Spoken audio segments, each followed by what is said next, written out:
Cara yang kedua adalah rawat inap. Jadi, nah, rawat inap itu apa nih? Jadi pertama tadi kan amputasi ya betul-betul itu dihabisin, dijual atau bagaimanapun caranya, yang penting tidak terlibat lagi dengan riba itu. Yang kedua nih agak menengah lah ya tingkatannya, yaitu rawat inap, di mana kita berikhtiar semaksimal mungkin untuk melakukan akselerasi atau percepatan pelunasan hutang riba ini, atau hutang riba ini, atau rumah misalnya kan, ataupun mobil atau yang lainnya. Jadi ada usaha ikhtiar yang kita lakukan semaksimal mungkin. Di situ mungkin ada doa nih, di situ ada ikhtiar yang melebihi kapasitas ikhtiar yang biasa kita lakukan. Misalnya mungkin kita juga ya sebiasanya kita kalau misalnya ngajar yang ngajar, ada tambahan lagi nih, ada tambahan jam ngajar lagi misalnya kan. Yang biasanya kita misalnya jualan misalnya kan dibuka pagi, sekarang kita perpanjang waktu. Ya gitu.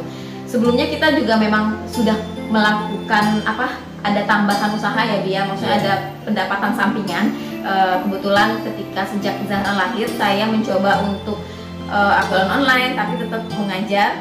Jualan online kita apa terkait dengan produk anak juga ya? Ya, kita waktu itu menjual produk kebutuhan anak-anak, karena memang kita basicnya adalah menjualkan apa yang anak kita pakai ya, iya, benar, jadi benar. Memang penjualan proses toko kita itu berkembang seiring dengan besarnya anak kita gitu. Zaran kecil, Clody, terus nanti sampai kebutuhan dia sudah besar, baru akhirnya kita juga jualan produk-produk yang dia butuhkan. Umi masih menjalankan sambil kerja ya, ketika habis lulus kuliah kan kerja tuh ya Bia. Kerja juga, cinta bayi juga jalan. Ya, kerjanya udah full karena sudah nggak kuliah lagi kan, udah selesai kerja full dari pagi, dari jam 8 sampai jam 5, sambil juga balas-balas chatting, packing juga ya Bia. Kita berangkat pagi pulang sore. Jadi nih, nanti ingat nih ya, waktu kita dalam sebuah perjalanannya ini ya, ini kan pastinya dalam sebuah perjalanan ada pertanyaan juga mau apa hidup kita begini terus ini? Ya, waktu itu kita sampai tanya ini. Pulang sore, gitu. Pulang malam malah ya, karena anak kita titip ya, ya. Anak kita jadi titip. Kita berangkat ya, teman-teman, kita berangkat dari rumah itu jam 7. Saya antar istri, kami antar anak dulu, kemudian antar istri, saya berangkat kerja, pulangnya sore, jemput istri, jemput anak, jadi baru balik ke rumah. Pulang malam. Jadi kalau jam 7, berangkat jam 7, pulang jam 8 malam ya di rumah. Sampai rumah tuh udah capek dan langsung tidur. Maka muncullah pertanyaan di kita, apakah kita harus begini terus? Ya, apakah hidup kita akan seperti ini terus, gitu kan? Dan ada pada satu titik akhirnya kita diskusi dan mantap bahwa nggak apa-apa, kita harus cari percepatan dengan cara mungkin Abi tetap dengan ikhtiar sebagai dengan pengajarnya, dan akhirnya Umi mengambil pilihan untuk fokus di usahanya gitu. Jadi kita berjalan, tapi percepatan itu kita lakukan dengan usaha gitu kan. Akhirnya 2017 ya Bi ya, akhirnya restu semua lah, dengan permintaan restu orang tua, kakak, suami ya, Abi juga. Nah akhirnya semua merestui itu, akhirnya 2017 awal Umi resign ya Bi. Ini maaf ya, resign ini kan dalam rangka untuk melakukan suatu percepatan dalam metode yang lain. Ya betul. Jadi karena kita waktu itu berpikir gini, waktu kerja saya yang jam 8 sampai jam 5 itu kalau kita alihkan untuk ke usaha, fokus di usaha, maka mungkin yang sebelumnya usaha kita mendapatkan penghasilan segini sebulan, kita bisa lebihkan lagi dari usaha itu. Itu sih logika waktu itu ya Bi ya. Selain juga pertimbangan anak, pertimbangan waktu kayak gitu, dan akhirnya kita mantap dengan jalan dua kaki tadi gitu. Setelah resign dan kita bikin rencana ya Bi ya, kita atur strategi bagaimana kita bisa menyelesaikan hutang-hutang ini dalam waktu 1 tahun. 2017 awal Umi mulai start, kita maunya 2017 akhir selesai. Itu seperti kayak mimpi ya, mimpi yang tapi harus bisa nggak ya gitu, bisa nggak ya, kayak kita menantang diri juga, dan sebenarnya jadi kayak ajang pembuktian ke keluarga juga waktu itu. Pertama adalah kita ini ya teman-teman, tobat dulu yang pasti, karena untuk ikhtiar melepas riba ini nggak bisa sekedar dengan ikhtiar dunia aja, tapi kita benar-benar harus minta ridho Allah juga gitu. Agar Allah bisa lihat bentuk keseriusan kita gitu. Agar Allah membukakan jalannya itu benar-benar dan Allah ridho gitu, karena memang tujuan kita tidak lain dan tidak bukan adalah menjauhkan diri dari hal-hal yang dilarang Allah gitu lah. Jadi kalau dalam konteks ini nih, orang yang riba itu kan mengajak berperang dengan Allah ya. Kalau kita menjauhi riba berarti kita mengajak berdamai sama Allah ya. Dan pasti Allah akan menyambut itu, dan itu yang kita waktu itu sangat-sangat yakini ya Bia.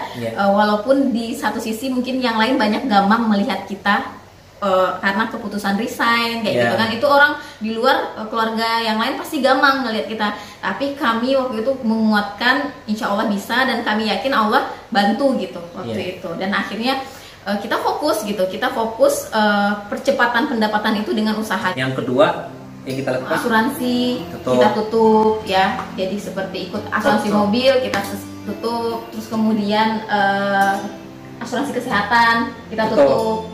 Karena Abi dari pekerjaan dapat ya, kita tutup. Dan kita punya mobil ya sering tabrakan ya. Nah, ini cerita menarik nih teman-teman. Jadi waktu kita pertama beli mobil awal 2016 ya Mia, itu karena kita asuransi ke sering banget itu. Sebentar kena tabrak lah. Ini ada cerita ya, hari ini bumper depan diganti, besok ini lagi. Akhirnya dengan tadi ya kita tutup asuransi mobil kita tiadakan, kita asuransi kepada Allah Subhanahu Wa Taala. Alhamdulillah ya, doanya ya alhamdulillah kita sampai saat ini mobil kita tidak terlalu banyak hal-hal yang luar biasa terjadi. Begitu ya Mia? Iya betul. Akhirnya kita list ya Bia, kita list hutang dari yang kecil sampai yang besar kayak gitu kan.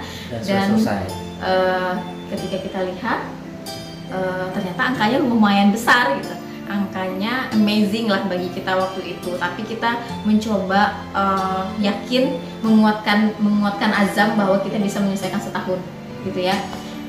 Angkanya perlu kita sebut ya Bia? Perlu agak sebut nggak ya? Nggak apa-apa ya, biar kira-kira tahu. Ada berapa ya? Dan 400 lebih lah ya, 400 juta lebih 400 karena rumah sendiri itu ada 300-an ya. Iya, belum lagi waktu itu mobil ya, sisa mobil. Nah, gimana caranya kita bisa menyelesaikan itu setahun kayak gitu kan? Percepatan pendapatan itu dengan usaha kita. Karena waktu itu kebetulan dengan cinta bayi juga kayak gitu, dan alhamdulillah ketika kita jalankan ada aja keajaibannya dia. Usahanya berkembang lagi, kita berkenalan dengan produk edukasi. Ya betul. Jadi kebetulan ada tambahan juga di Tiga Raksa ya, produk-produk edukasi waktu itu, dan itu makin membukakan peluang kita untuk bisa menyelesaikan ini dengan cepat gitu. Dan sampai di pertengahan 2017 kita bisa menyelesaikan beberapa bank ya Bia, sekitar 3 atau 4. Yang terakhir sebelum hutang rumah itu kita bisa menyelesaikan mobil yang mobil cukup dulu. Besar kedua kayak gitu. Nah di 6 bulan terakhir itu kita fokus ke satu aja. Yaitu, tapi satu ini besar. Tapi satu itu paling besar yaitu rumah dengan nilai yang hampir 300 juta. Nah akhirnya alhamdulillah karir di Tiga Raksa ini berkembang ya Bia. Kemudian kita bisa menargetkan menabung sebulan tuh sampai 25 juta kayak gitu. Kita sampai bikin kayak gitu. Kita bikin target tabungan. Ada target tabungan untuk mencapai di angka 300 tadi. Iya. Kita kayaknya breakdown gitu, 300 juta itu dalam 6 bulan kita harus menabung berapa sampai kayak gitu, dan akhirnya waktu didapatlah angka 50 kalau nggak salah, bukan 25 juta, jadi 50 juta. Jadi artinya kita sebulan harus mencapai target 50 juta per bulan. Dan itu tabungan bersih ya untuk melunaskan ini, bukan di luar makan kita. Iya. Dan ya itu keajaibannya Allah lihatkan gitu ya, Allah lihatkan akhirnya kita bisa di nggak sampai di akhir ya. Ingat nggak, di akhir itu kita punya tabungan sekitar 150 jutaan, tapi belum bisa kita lunasin. Masih kurang. Nah, kemudian kita berangkat umroh ya, Bi. Iya. Pas di Desember itu karena memang penjualan bagus di Tiga Raksa, kita dapat reward umroh, dan di situ kita makin kuatkan doa-doanya. Kencangkan doanya di sana ya. Di tawaf itu kita benar-benar itu ya, Bi ya.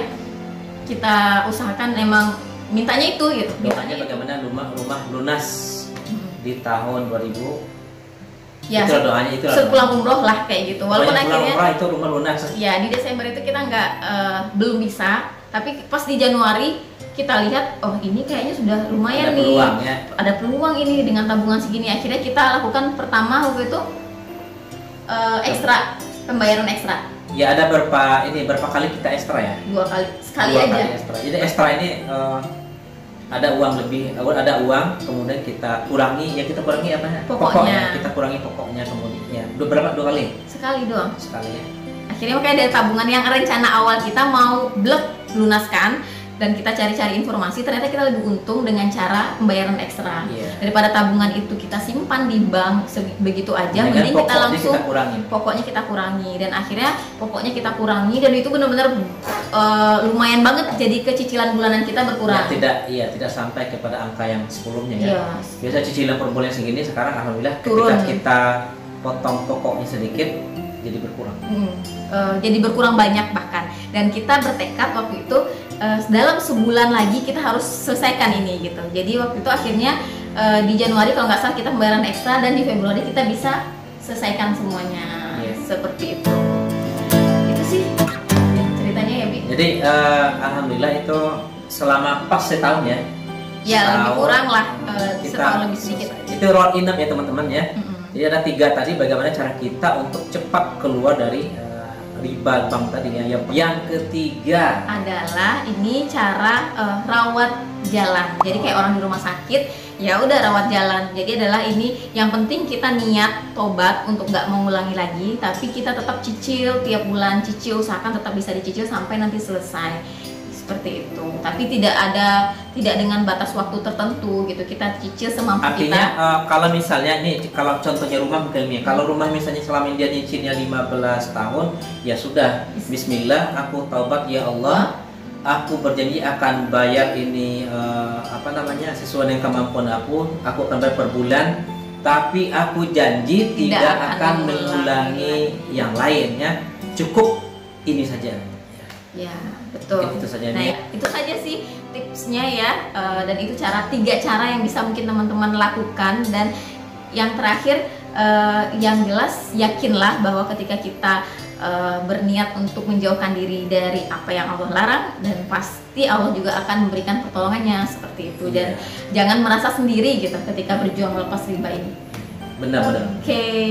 Terima kasih juga teman-teman yang sudah menyaksikan. Mudah-mudahan bermanfaat untuk kami dan juga untuk teman-teman semuanya.